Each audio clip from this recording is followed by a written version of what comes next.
এখনকার ছেলেমেয়েরা তো আমাদের মতন নয়। কারণ তখনকার দিনে আমরা কী করতাম বলো তো? আম গাছে উঠে আম পাড়তাম, খেজুর কুড়াতাম।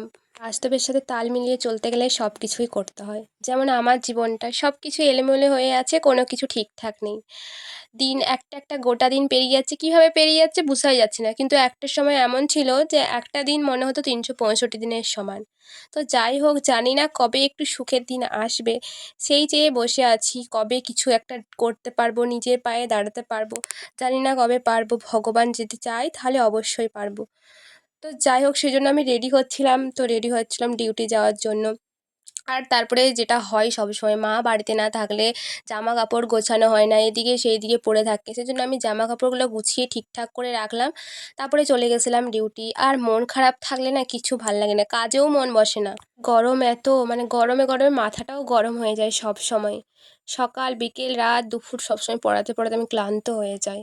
তারপরে আমি আবার বিকেলবেলায় চলে গেছিলাম পড়াতে। তো তাদের বাড়িতে যেয়ে আমাকে খেজুর দিয়েছিল, তো খেজুর খাচ্ছিলাম আর মনে মনে ভাবতাম, যখন আমরা ছোটো ছিলাম আমাদের বাড়ির পাশে একটা খেজুর গাছ আছে, কী খেজুর পড়তো আর আমরা দাঁড়িয়েই থাকতাম, ঘুমাতাম না। মা আমাদেরকে মেরে মেরে ঘুম পাড়াতো, এখনও মনে আছে।